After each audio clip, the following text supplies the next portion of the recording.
Hello, ഇന്നത്തെ നമ്മുടെ പുതിയ വീഡിയോയിലോട്ട് എല്ലാവർക്കും സ്വാഗതം. എല്ലാവരും സുഖമായിട്ട് സേഫായിട്ടിരിക്കുന്നു വിചാരിക്കുന്നു. ഞാനും കുഴപ്പമൊന്നുമില്ല കേട്ടോ.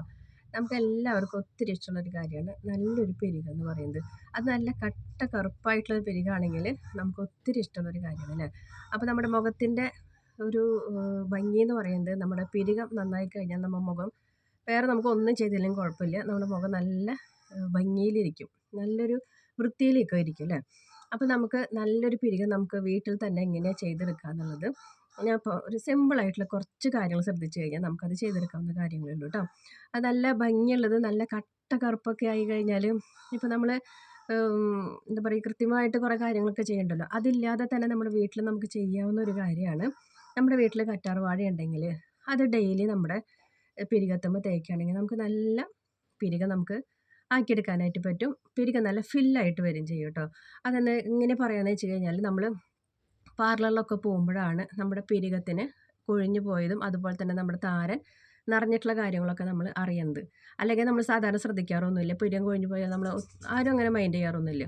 ത്രെഡ് ചെയ്യണവരാണെങ്കിൽ അവർ പറയും, നമ്മുടെ പിരികത്തിന് എന്തെങ്കിലും മാറ്റങ്ങൾ വന്നിട്ടുണ്ടെങ്കിൽ അവർ പ്രത്യേകിച്ച് പറയും നിങ്ങൾക്ക് താരം വന്നിട്ടുണ്ട് എന്നുള്ളത്. അപ്പോൾ നമ്മുടെ തലയിലുള്ള താരം പൊടി പൊടിയായിട്ട് നമ്മുടെ പിരികത്തിൻ്റെ ഉള്ളിലേക്ക് വന്നു കഴിഞ്ഞാൽ തന്നെ നമ്മുടെ പിരികത്തിന് നല്ല കൊഴിച്ചിലുണ്ടാവും കേട്ടോ. അപ്പോൾ അതാദ്യം ശ്രദ്ധിക്കുക. നമ്മുടെ തലയിൽ താരം ഉണ്ടെങ്കിൽ അതാദ്യം മാറ്റിയെടുക്കുക. പിന്നെ പിരികത്തിന് ഗ്യാപ്പുകൾ അതുപോലെ തന്നെ പിരികത്തുമ്പോഴത്തെ താരനൊക്കെ പോകാനായിട്ട് നമുക്ക് ഈ കറ്റാർവാഴ മാത്രം മതി. നമ്മുടെ വീട്ടിലുള്ള കറ്റാർവാഴ, പുറത്തുനിന്ന് ജെല്ല് മേടിക്കുന്നതല്ല, വീട്ടിലുള്ള കറ്റാർവാഴ. പിന്നെ നമുക്ക് നല്ല കറുപ്പും അതുപോലെ തന്നെ നല്ല വളർച്ചയൊക്കെ ആക്കിയെടുക്കാനായിട്ട് നമുക്ക് ചെയ്യാവുന്ന ഒരു കാര്യം ആവണക്കെണ്ണ. അടിപൊളിയാണ്. എന്നും നൈറ്റ് ഒരു തുള്ളി എടുത്തിട്ട് ബഡ്സിൽ മുക്കിയിട്ട് ഇങ്ങനെ ചെയ്ത് കൊടുക്കാം. അതവിടെ കിടന്നോട്ടെ, നമ്മളത് കഴുകി കളയൊന്നും വേണ്ട, ഒരു ബുദ്ധിമുട്ടും ഇല്ല. അതവിടെ കിടക്കുന്നുണ്ട് കേട്ടോ. നമുക്കതിനൊരു ചൊറിച്ചിലോ അങ്ങനെ ഇപ്പോൾ നമ്മളൊരു ഓയിൽ പോലെയാണല്ലോ, അപ്പോൾ അത് തേക്കുമ്പോൾ എന്തെങ്കിലും അസ്വസ്ഥത പോലെ ഒന്നും തോന്നില്ല. അത് നിങ്ങൾ ചെയ്ത് നമുക്ക് ശീലമായി കഴിഞ്ഞാൽ പിന്നെ അത് പ്രശ്നമുള്ള കാര്യമൊന്നുമില്ല. അത് നമ്മൾ ഒരൊറ്റ തുള്ളിയേ വേണ്ടൂ, അധികമൊന്നും വേണ്ട കേട്ടോ. അപ്പോൾ അങ്ങനെ എടുത്തിട്ട് നമുക്ക് ആ ബഡ്സ് കൊണ്ട് നമുക്ക് ഇതിൻ്റെ ഉള്ളിലൊക്കെ നല്ല പോലെ തേച്ച് കൊടുക്കാം. അങ്ങനെ തേക്കുമ്പോൾ നമുക്ക് എപ്പോഴും നമ്മുടെ ഈ ഒരു എൻഡിലുണ്ടല്ലോ, നമ്മുടെ പിരികത്തിൻ്റെ എൻഡ് എന്ന് പറയുന്നത് ഈ ഒരു ഭാഗമാണ്. അപ്പോൾ അതിലേക്ക് കൊണ്ടുവന്ന് വയ്ക്കണം. അല്ലാണ്ട് ഇവിടെ മാത്രം തേച്ചുകൊണ്ട് കാര്യമില്ല. ഈ പിരികത്തിന് ഇവിടെ കൊണ്ടുവന്ന് അവണക്കണ്ണ ഫില്ലായിട്ട് അവിടെ കൊണ്ടുവന്ന് വെക്കണം കേട്ടോ. അപ്പോഴാണ് നല്ല ഭംഗിയിൽ അത് വളർന്നു വരുള്ളൂ. പിന്നെയുണ്ട് സിമ്പിളായിട്ടുള്ളൊരു ടിപ്പ്. നമ്മുടെ വാസലിൻ നമ്മുടെ വീട്ടിലൊക്കെ എല്ലായിടത്തും ഉണ്ടാവും. പലർക്കും അതിൻ്റെ ഉപയോഗങ്ങളൊന്നും അറിയില്ല. ഞാൻ ഇന്നാളൊരു വീഡിയോ ഇട്ടിട്ടുണ്ടായിരുന്നു. അപ്പോഴാണ് കുറേ പേര് ഇതുകൊണ്ട് ഇങ്ങനെയൊക്കെ ചെയ്യാൻ പറ്റുമെന്നുള്ളത് അറിഞ്ഞേക്കുന്നത്. അപ്പോൾ നമ്മുടെ വാസലിൻ എടുക്കുക, അതുപോലെ തന്നെ ഈ ക്ലസ്റ്റർ ഓയിൽ അതായത് അവണക്കെണ്ണ എടുക്കുക. പിന്നെ നമുക്ക് ബദാം ഓയിൽ ഉണ്ടെങ്കിൽ ബദാം ഓയിൽ അല്ലെങ്കിൽ ഒലിവ് ഓയിൽ ഉണ്ടെങ്കിൽ എല്ലാം കൂടി മിക്സ് ചെയ്തിട്ട് നമുക്ക് ഡെയിലി നമ്മുടെ മുഖത്ത് തേച്ച് കൊടുക്കാം കേട്ടോ. ഇതും നമുക്ക് സിമ്പിളായിട്ട് പിരികത്തിന് വളർത്തിയെടുക്കാൻ പറ്റുന്ന സിമ്പിൾ ടിപ്പാണ്.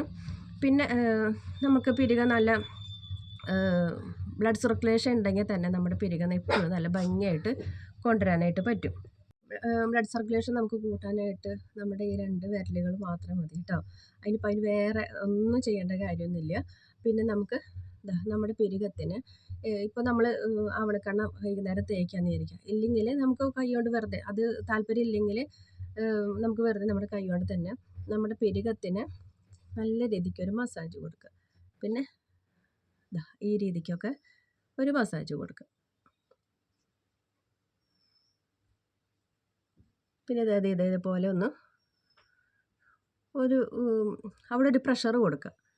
അത് ഡെയിലി ഒരു 2 മിനിറ്റ് നേരമൊക്കെ നമ്മൾ ചെയ്യുകയാണെങ്കിൽ, ഇപ്പോൾ നമ്മളിങ്ങനെ ചെയ്യുമ്പോൾ തന്നെ നമ്മുടെ പിരികത്തിന് ഉണ്ടാവുന്ന മാറ്റം നിങ്ങൾ ഇപ്പോൾ തന്നെ ഒന്ന് ലൈവായിട്ട് കണ്ടു കേട്ടോ. ഉണ്ടോ? ഇതൊരു 2 മിനിറ്റ് നേരം, ഇല്ലെങ്കിൽ മാക്സിമം ഒരു 10 പ്രാവശ്യം ഇതേപോലെ ഒന്ന് ചെയ്ത് കൊടുക്കുക. അപ്പോൾ അങ്ങനെ ചെയ്യുമ്പോൾ നമുക്ക് ഈ ഒരു എൻഡിൽ കൊണ്ടുവന്നിട്ട് വേണം നമ്മൾ ഫിനിഷിങ് ചെയ്യാനായിട്ട്. ഈ ഒരു കാര്യം ചെയ്തപ്പോൾ തന്നെ നമ്മുടെ പിരികത്തിന് നല്ലൊരു വ്യത്യാസം തന്നെ കാണാനായിട്ട് പറ്റും. അപ്പോൾ നല്ല ഭംഗിയിൽ നിൽക്കുകയും ചെയ്യും. പിന്നെ ഒരു കാര്യം ശ്രദ്ധിക്കേണ്ട ഒരു കാര്യം, നമ്മൾ പല സ്ഥലത്തും പോയിട്ട് നമ്മുടെ പിരികം ത്രെഡ് ചെയ്യാനായിട്ട് കൊടുക്കരുത്. ഒരു സ്ഥലത്ത് മാത്രം കൊടുക്കുക. അപ്പോൾ അവർക്ക് നമ്മൾ ചെല്ലുമ്പോൾ നമ്മുടെ പിരികത്തിൻ്റെ ഘടന അവർക്ക് മനസ്സിലാവും. അപ്പം ഒരു വ്യത്യാസം ഇല്ലാണ്ട് നമുക്കത് എടുക്കാനായിട്ട് പറ്റും. പിന്നെ ഈ വാലുണ്ടല്ലോ, ഇത്രയ്ക്ക് കൊണ്ടുവന്ന് ചെയ്യണം കേട്ടോ. ഇവിടെ നിന്നൊന്ന് കട്ട് ചെയ്തിട്ട് പകുതിയിൽ വെച്ച് സ്റ്റോപ്പ് ആക്കാൻ പാടില്ല. ഇങ്ങനെ കൊണ്ടുവന്ന് നമ്മൾ ഈ ഭാഗത്തേക്ക് ഈ ഒരു വാലിനെ നമ്മൾ നിർത്തിയാലാണ് നമുക്ക് പിരികത്തിന് നല്ലൊരു ഭംഗിയിൽ കൊണ്ടുവരാനായിട്ട് പറ്റുള്ളൂ. ഇതിപ്പോൾ കന്മഷിയോ ഒന്നും ചെയ്തിട്ടില്ല. എൻ്റെ നാച്ചുറലായിട്ടുള്ള പിരികം തന്നെയാണ്. പിന്നെ നമ്മൾ ഈ അവണക്കണ്ണ കാര്യങ്ങളൊക്കെ നമ്മൾ ചെയ്യുമ്പോൾ നമുക്ക് നല്ലൊരു ഭംഗിയിൽ തന്നെ അത് കൊണ്ട് നടക്കാനായിട്ട് പറ്റും. വേറെ ഒന്നും നമുക്കിത് ചെയ്യേണ്ട കാര്യമില്ല. അപ്പോൾ ഇതേപോലെ ചെയ്താൽ കണ്ട ഇപ്പോൾ തന്നെ നമ്മുടെ പിരികത്തിന് നല്ലൊരു മാറ്റം വന്നിട്ടുണ്ട്. അപ്പോൾ അവണക്കണ്ണ തേച്ചിട്ട് നിങ്ങൾ ചെയ്യണമെങ്കിൽ ചെയ്യാം. ഇല്ലെങ്കിൽ നമ്മുടെ ഈ 2 വിരൽ കൊണ്ട് മാത്രം ഒരു മസാജ് കൊടുക്കാം കേട്ടോ. ഒരു പ്രായം ചെല്ലുന്തോറും നമ്മുടെ പിരികം ഇങ്ങനെ കീഴ്പൊട്ടേക്ക് വരാനുള്ള സാധ്യതയുണ്ട്. ഇതൊന്നും നമ്മൾ ശ്രദ്ധിക്കാണ്ട് പോണതാണ്. കുറേ കഴിയുമ്പോഴാണ് അയ്യോ പത്തരാന്ന് വെച്ചിട്ട് എനിക്ക് വളരെയധികം പ്രായം തോന്നുന്നു. അത് പ്രായം തോന്നുന്നത് നമ്മൾ ഈ വക കാര്യങ്ങൾ ശ്രദ്ധിക്കാതെയാണ്. അപ്പോൾ നമുക്ക് ഈ ഒരു പ്രഷറൊക്കെ നമ്മൾ കൊടുക്കുകയാണെങ്കിൽ അല്ലെങ്കിൽ 2 മിനിറ്റ് നേരം നമ്മുടെ മുഖത്തൊരു മസാജൊക്കെ കൊടുക്കുകയാണെങ്കിൽ നമ്മുടെ മുഖം എപ്പോഴും നല്ല ക്ലിയറായിട്ട് കൊണ്ടു നടക്കാനൊക്കെ ആയിട്ട് പറ്റും. പിന്നെ നമ്മൾ ത്രെഡൊക്കെ ചെയ്തിട്ട് വരില്ലേ, ചിലർക്ക് ഹെയറിൻ്റെ വളർച്ച കൂടുതലായിരിക്കും. അപ്പോൾ ഞാനിവിടെ ചെയ്യണമെന്ന് വെച്ചാൽ ഞാൻ 2 ആഴ്ച കൂടുമ്പോൾ നമ്മൾ മാസത്തിലൊരിക്കലേ നമ്മൾ ത്രെഡ് ചെയ്യേണ്ട കാര്യമുള്ളൂ, ഇല്ലെങ്കിൽ 1.5 മാസം കൂടുമ്പോഴൊക്കെ. അപ്പോൾ നമുക്കിവിടെ എടുക്കാൻ പറ്റുന്ന ടൂൾസാണ് ഈ പ്ലക്കർ എന്ന് പറയുന്ന സാധനം. ഈ ഒരു സംഭവം 10 രൂപയേ ഉള്ളൂ. അപ്പോൾ ഇത് നമുക്ക് എക്സ്ട്രാസ് വരുന്നുണ്ടെങ്കിൽ നമുക്ക് എടുക്കാൻ എളുപ്പമാണ്. അപ്പോൾ പിരികത്തിന് എപ്പോഴും നല്ലൊരു ഷേപ്പിൽ നമ്മൾ കൊണ്ട് നടക്കുകയാണെങ്കിൽ നമുക്ക് ഇവിടെ ഇങ്ങനെ ഒന്ന് വലിച്ചു പിടിച്ചിട്ട് നമുക്കിങ്ങനെ വലിച്ചെടുക്കാവുന്ന കാര്യമുള്ളൂ. അപ്പോൾ ഈ ഒരു എല്ലാ അടിയിലത്തെ എക്സ്ട്രാ ഹെയർ വരുന്നത് നമുക്ക് കളയാനായിട്ട് പറ്റും. ഇപ്പോൾ നമ്മൾ പെട്ടെന്ന് എവിടെയെങ്കിലും ഒന്ന് പോകണമെന്ന് തോന്നുകയാണെങ്കിൽ നമുക്ക് പിരികം ത്രെഡ് ചെയ്തിട്ടില്ലെങ്കിൽ നമുക്ക് പെട്ടെന്ന് ചെയ്യാവുന്നൊരു കാര്യം ഇത് മാത്രമേ ഉള്ളൂ കേട്ടോ. അപ്പോൾ എന്തെങ്കിലും ഒരു മോയ്സ്ചറൈസോ അല്ലെങ്കിൽ ഒരു വെളിച്ചെണ്ണ എന്തെങ്കിലും തേച്ചിട്ട് നമുക്ക് ആക്കുകയാണെങ്കിൽ വേദന ഇല്ലാണ്ട് നമുക്ക് ത്രെഡ് ചെയ്യാനായിട്ട് പറ്റും കേട്ടോ. ഈ ഒരു സാധനമാണ് പ്ലക്കർ കേട്ടോ. അപ്പോൾ നമ്മുടെ പിരികത്തിന് ഇത്രയ്ക്കൊക്കെ ചെയ്ത് കൊടുത്താൽ മതി. നല്ലൊരു മസാജ് ഡെയിലി കൊടുക്കാനായിട്ട് ശ്രദ്ധിക്കുക. അത് അവണക്കണ്ണ ഉപയോഗിച്ചിട്ടാണെങ്കിൽ പിരികം വലുതാവും, നല്ല കറുപ്പ് നിറം കിട്ടും കേട്ടോ. അപ്പോൾ ഇന്നത്തെ വീഡിയോ ഇത്രയ്ക്കുള്ളൂ. വീഡിയോ ഇഷ്ടപ്പെട്ടെങ്കിൽ ലൈക്ക് ചെയ്യുക, ഷെയർ ചെയ്യുക, കമൻറ്റ് ചെയ്യുക, ഫ്രണ്ട്സിനൊക്കെ ഷെയർ ചെയ്ത് കൊടുക്കുക. നമ്മുടെ ചാനലോട്ട് പുതുതായിട്ട് വരുന്ന കൂട്ടുകാരൊക്കെ സബ്സ്ക്രൈബ് ചെയ്യുക, സപ്പോർട്ട് ചെയ്യുക, ലൈക്ക് ചെയ്യുക, ഹൈപ്പ് ചെയ്യുക. അടുത്തൊരു വീഡിയോ ആയിട്ട് വരുന്നതായിരിക്കും.